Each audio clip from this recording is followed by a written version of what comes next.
Знаете ли колко дрехи се произвеждат всяка година и какво причинява това на околната среда? Модната индустрия е един от най-големите консуматори на вода и втората по замърсяване след петролната индустрия.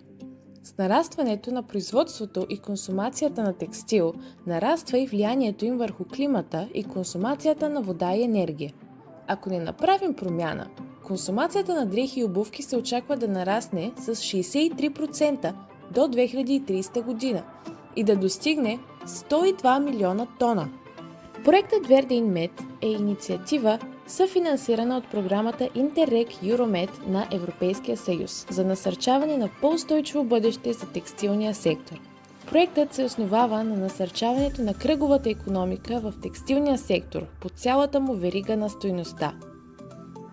Нашият фокус е върху прилагането на иновативни стратегии за минимизиране на текстилните отпадъци, насърчаването на рециклирането и на практиките за устойчиво производство и потребление. Намираме се на едно събитие в Русе, България, на което се предлагат произведения на местни модни дизайнери, създаващи уникални бутикови дрехи и аксесуари. Нека видим какво мислят те за устойчивата мода. Можете ли да си представите колко килограма текстилни отпадъци произвежда всеки човек в Европейския съюз ежегодно? 7 кг, 9 кг или 16 кг? По-скоро 16 кг. Да, правилно.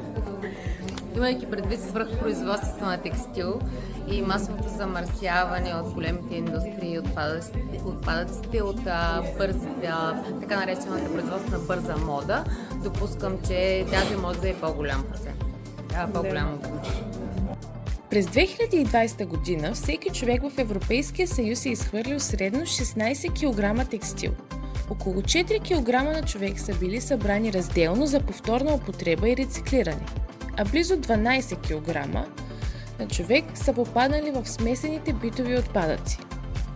Всяка година модната индустрия използва 93 милиарда кубически метра вода. Това количество би било достатъчно, за да отговори на потреблението на 1 милион души, 5 милиона души или 100 милиона души. Предполагам 5 милиона души. 93 милиарда кубични метра вода, достатъчни за оцеляването на цели 5 милиона души, се използват от модната индустрия всяка година. Модната индустрия произвежда 20% от световните отпадъчни води. С какъв процент модната индустрия е отговорна за световните годишни въглеродни емисии? С 2%, с 5% или с 10%? Мисля, че модната индустрия е една от най-големите замърсители, една от основните замърсители в световен мащаб. Така че по-скоро е 10%. Смята се, че модната индустрия е отговорна за 10% от глобалните въглеродни емисии. Повече от общата сума на всички международни полети и корабоплаване взети заедно. Според Европейската агенция за околна среда, покупките на текстил в Европейския съюз през 2020 година са генерирали около 270 кг емисии на въглероден диоксид на човек. Това означава, че текстилът, консумиран в Европейския съюз, е произвел 121 милиона тона емисии на парникови газове. А какво може да направим като потребители? Предпочитайте екологични и устойчиви марки.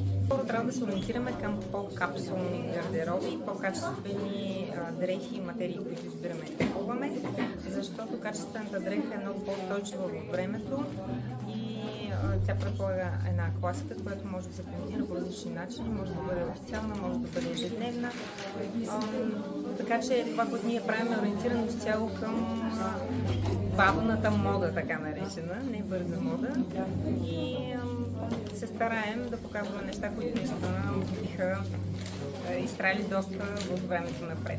Да заложим на устойчивата мода, на рециклирането, на това да опитаме да опазим околната среда и да заложим на по-екологично производство, като под устойчива мода имам предвид да заложим на по-качествен текстил, по-дълготраен, ушит по добър начин, който да трае по-дълго, и дреха, която да има такъв характер и идентичност, че да не искаш да се разделиш много дълго време с нея.